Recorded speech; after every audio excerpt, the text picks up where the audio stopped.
So it's been a few videos since we've been in this setup and definitely want to come back with an insurance video, sit down video, if you will. You in the past, I'm in the future. You mad that they don't salute you. I need a Thank you guys so much for clicking on this video. If you're new here, my name is Keela Trishan and I make videos on lifestyle, insurance, and mental health. I also do vlogs, day in the life in the insurance industry, day in the life with a toddler, all the things. So if that's something that interests you, go on ahead and click that subscribe button below. Be sure to turn on your notifications so you don't miss anything from me. And if you're returning, thank you so much for coming back and thank you for your support. All right, so today, as I said before, it's going to be another insurance video. So I get a lot of questions about just kind of what I do, what my day looks like and all that. Like if you've been watching for a while, I will kind of take you guys through a day in the life as a field adjuster. For those of you that don't know, I am a field adjuster with an insurance company. I am a staff adjuster. I've been getting some comments where people think I'm an IA or independent adjuster. I'm actually a staff adjuster and I work for an insurance company. So I did a video a little bit ago talking about like just tips that I have for being an effective field adjuster, being successful in the field. But I wanted to do a video today where I talk about what I actually do when I get to an inspection. I know for a lot of new adjusters, it can be kind of intimidating when you get to somebody's house. It's like, what do I do? Where do I start? Every customer's different, all that. So I think it's important to kind of have like a routine of different things that you do so you're not easily shaken. If you have a routine of things that you do each time you go to an inspection, then you won't miss anything.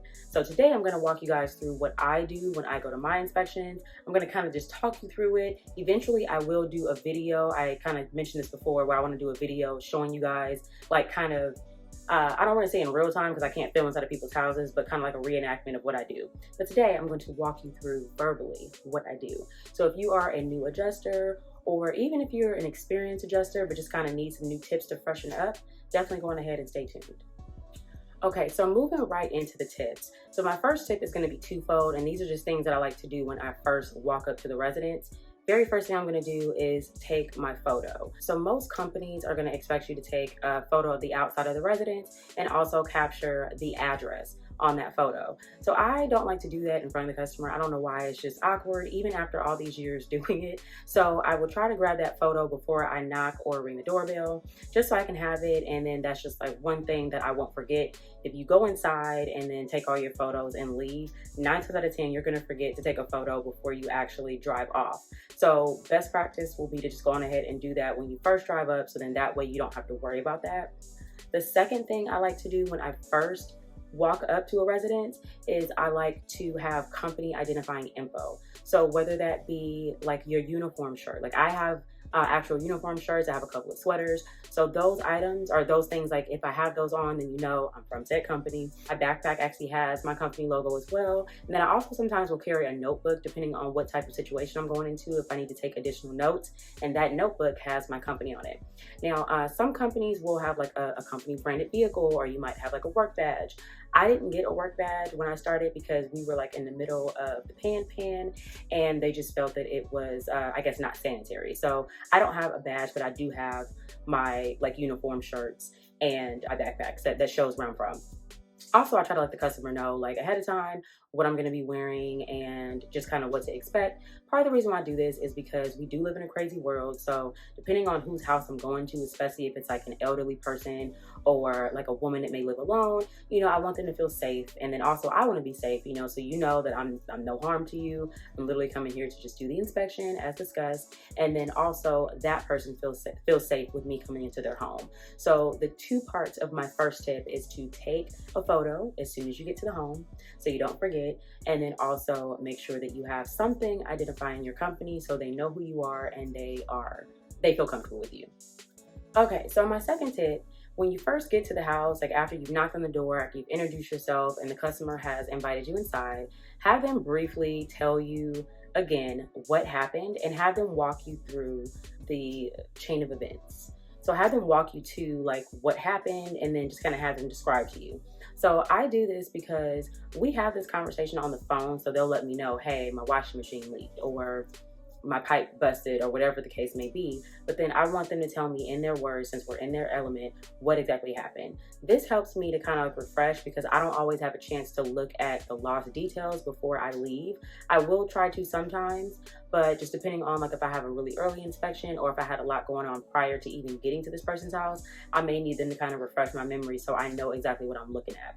So I have them walk me to like exactly where it happened, you know, let me know if anything else was affected, that kind of thing, anything else that they saw, because then that helps me in my mind kind of figure out the investigation while I'm looking at the materials to determine kind of like right there if there's going to be coverage or not. So tip number 2, have the customer walk you through what happened, have them show you everything before you start taking any pictures, before you start drawing anything. Okay, so kind of piggybacking off of tip number 2, you want to look at the area where the damage is, and depending on what type of loss occurred in this room or rooms, you want to kind of anticipate where else the loss could have caused damage. So what I mean by that, if you have like a broken pipe, for example, and I'm just going to use like a bathroom that's butted up against a bedroom, if there was a pipe that busted under the vanity and there is a bedroom right behind that, the customer may have seen like damage to the actual bathroom, but then maybe they didn't realize that possibly that water went into the bedroom. So I like to look at the rooms that are surrounding, and I typically will ask the customer like, okay, what did you see? And then they tell me, oh, you know, the water flooded onto the flooring and then it went into the hallway and then it went, you know, wherever. Or I saw like moisture, you know, in the wall, in the bedroom, that kind of thing.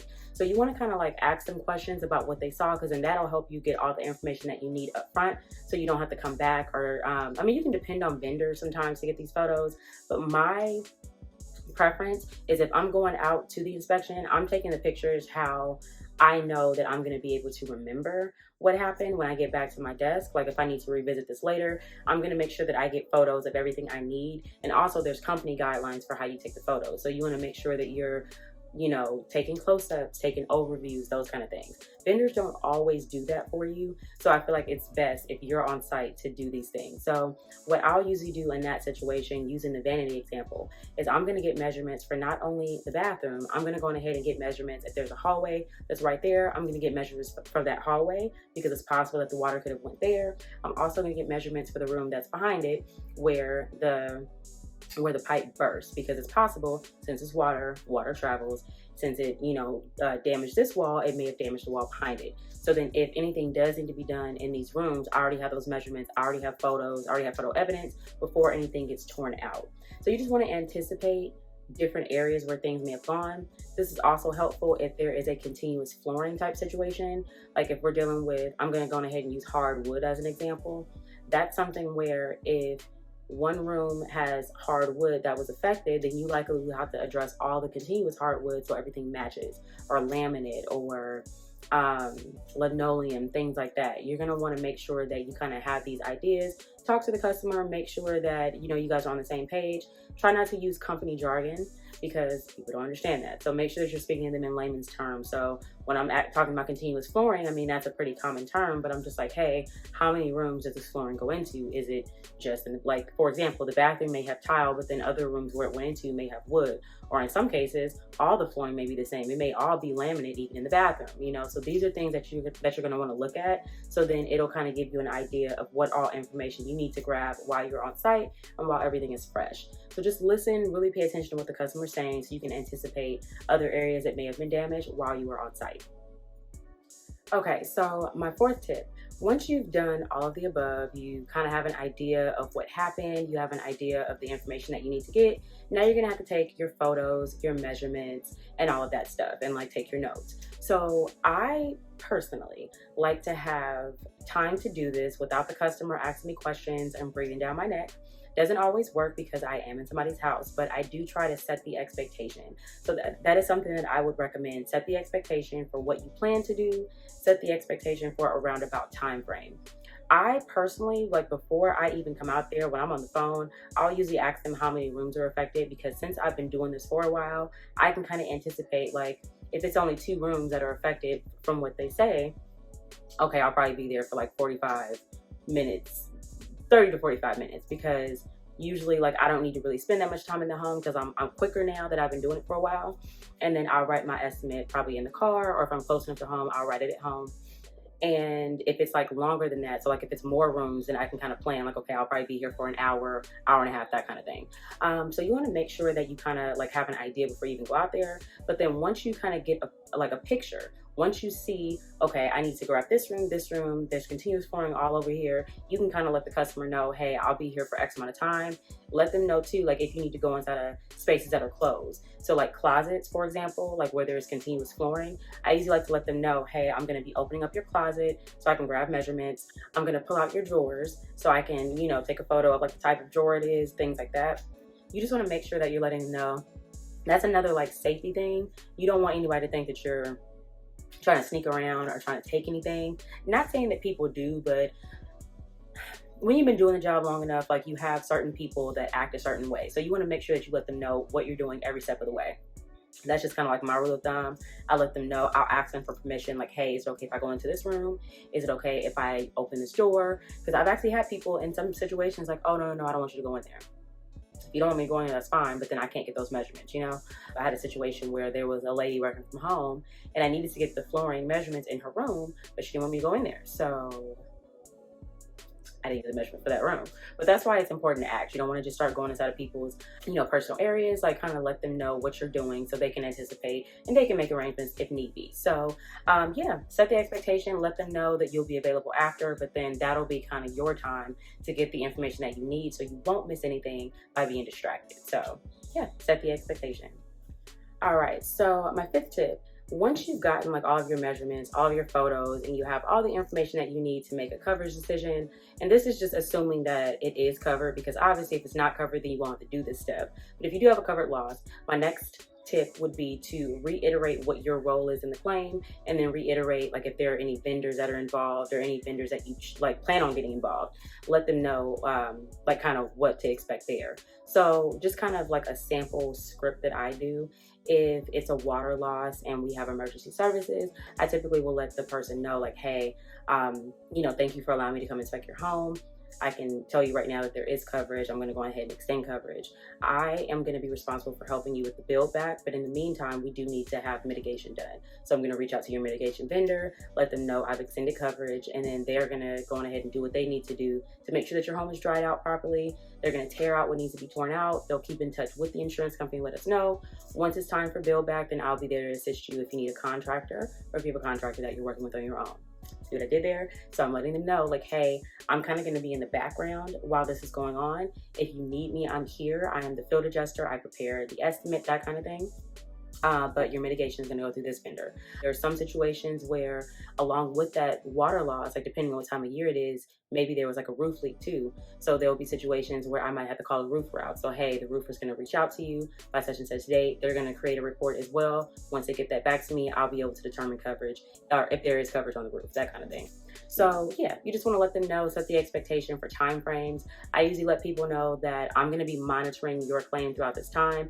Typically, this process takes about 3 days to a week, but if you have questions in the meantime, feel free to reach out to me. Otherwise, I will be reaching out to you once this portion is complete. So then they know, like if you don't hear from me for 3 to 5 days, it's not because I'm ignoring you or I forgot about you. It's because I know that you're still going through your mitigation, and there's nothing really I can do at that point unless somebody needs some type of approval from me. I just need to let them do their thing, and then I'll help you with putting everything back together. So let them know what exactly your role is. Let them know how to contact you. This is also where you want to let them know that you are a field adjuster. So just like I'm at your house doing an inspection, if you call me and I don't answer, I'm likely at an inspection or just simply can't get to the phone. So leave a voicemail. I'll give you a call back by the end of the business day as soon as possible, whatever you want to say. And then also let them know the other ways to communicate with you. I personally don't mind getting text messages, but I know that there's some adjusters that don't like text messages. If there's important information in those text messages, you do want to make sure they get into the file. So that's why some people don't like it. They prefer to just have an email because it's a little easier. You can let people know that they can email you, things like that. I try to give people, especially in this day and age, you've got like kind of a big range of generations. So you have some people that prefer to communicate on the phone. They prefer an actual conversation. You have other people that prefer text or that prefer email and stuff. So I try to kind of get a gauge of what they would prefer me to do, and I go with that. Me personally, I prefer like text messages and emails. I really hate talking on the phone, but it's a part of my job. So if a person really wants to talk on the phone, then I will make myself available to talk on the phone. So yeah, definitely just want to kind of let them know, because that will also help you with communication down the line, because sometimes you have people that think that like as soon as you call them or as soon as they call you, you should answer. And sometimes you have to remind people like, hey, this is what I do for a living. So just like how I'm not going to answer a call if I'm at your house, I can't do that if I'm at someone else's house. So just give me professional courtesy to reach back out to you as soon as I can. Also give them emergency alternatives. Like if there is an emergency and you need to speak to me right away, you can text me and I can respond back to you really quickly. Or you can call this number and they can get back to you really quickly, whatever that is. Just let the customers know, pretty much that you are around, reassure them, and let them know what the vendor's role is as well, so they're aware of that. I've had situations where people expect certain vendors to do certain things. Like they'll think that mitigation also does repairs. In some cases they will. Not really with the insurance company. It would usually be their vendor. They may have like a repair side, but a lot of mitigation vendors do not do bill back. So you want to kind of have those conversations and work out those kinks so there's no issues down the line. All right, so my last and final tip for this video, it is very simple, but a lot of people sometimes forget it because they're in a rush to leave, which don't get me wrong, I'd be in a rush too. I don't like to be inside of people's houses for longer than I need to, but it's important that you don't miss a step. Make sure that you ask your customer if they have any additional questions. So what I try to do is I think about each claim on its individual merit. I do this every day, but most customers have only had one claim. Some may have had like a couple of claims, but depending on if they're different claims, they just simply may not know the process and questions may come up.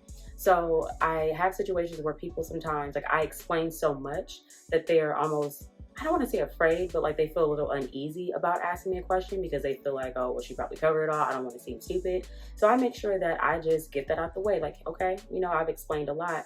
Is there anything I can clarify? Do you have any additional questions that I didn't cover? That kind of thing. So it opens it up and just makes them comfortable and lets them know, hey, I'm here to answer your questions. So there's two reasons why I do that. One, because of what I just said, a lot of people just simply don't know the claims process. Like we have insurance, but a lot of times we don't know what to do or how things work until we actually are put in a position where we have a claim. But then two, it helps, I feel like, with the back end and with down the line. Now, not to say that you're never going to get calls from this person, but usually if you're on site and you're able to answer a lot of the questions that they have already, you can lessen some of those follow-ups, some of those calls at inopportune times, some of those text messages at inopportune times. I've had situations where, I didn't ask enough questions in the beginning, and then someone is calling me like every day for the next couple of days, asking me like a lot of things that I could have just handled on site. So I've seen a lot of progress by me just simply like addressing the elephant in the room, asking if they have questions, asking if there's anything I can clarify. I even will give, just kind of like off the record information, like nothing illegal or nothing like, against the company, but just like, hey, your policy offers this benefit as well. So if this is a concern of yours, then you might want to consider this.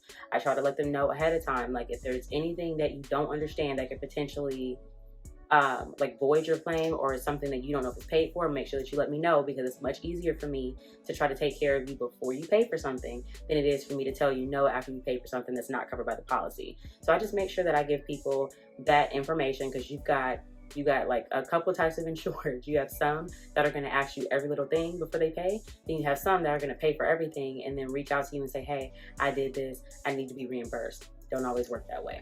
So just make sure that you're, make sure that you leave the home in a position where they feel comfortable, like they know what the next steps are and they've had a chance to answer the questions that may have been kind of burning. But then also let them know too that if things come up, because in some cases, like they may not know what all to ask right then and there. Things may come up later. They might start talking to their family members and friends, and the friends might ask something that they didn't think to ask while you were on site. So kind of be prepared for that. But if you kind of just ask them up front, a lot of times that'll alleviate some of that back end work that you'll get by them blowing you up or texting you like crazy.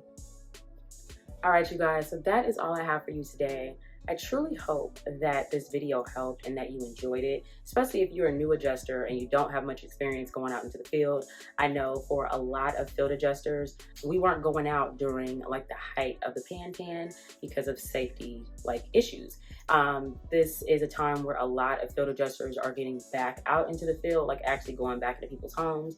And just even from some people that I've spoken to, they've been doing the job for a while, but they haven't actually had a chance to physically go out into the field. The advantage that I do feel like I have being a field adjuster is that I started and was trained way before the world went to shit. So I got training on how to do these things before I even took this particular job, and now that I'm in this particular job, I already knew what I was doing and I already knew what to expect before I went out. But that is just not the case for everyone. Being a field adjuster is so much different than being a desk adjuster, and it's like that whole other beast of like going into people's homes and knowing how to conduct yourself and knowing what to do. So I hope that these tips helped you, and if there's anything, if I have some field adjusters that are watching, if there's anything that you want to add that you do that helps you, feel free to leave it in the comments. I'm always open to just kind of hearing what you guys have going on. I love to see different perspectives. If you have any questions, anything that you want to clarify about what I talked about today, feel free to also leave that in the comments. If you made it this far and you have not subscribed, definitely go ahead and click that subscribe button below. Be sure to turn on your notifications so you don't miss anything from me. Be sure to give this video a like. And with that being said, you guys have an amazing day, and I'll see you next time. You mad that they don't salute you. I need a bag, size is super. They turned your back, it's like I never knew you. Leader.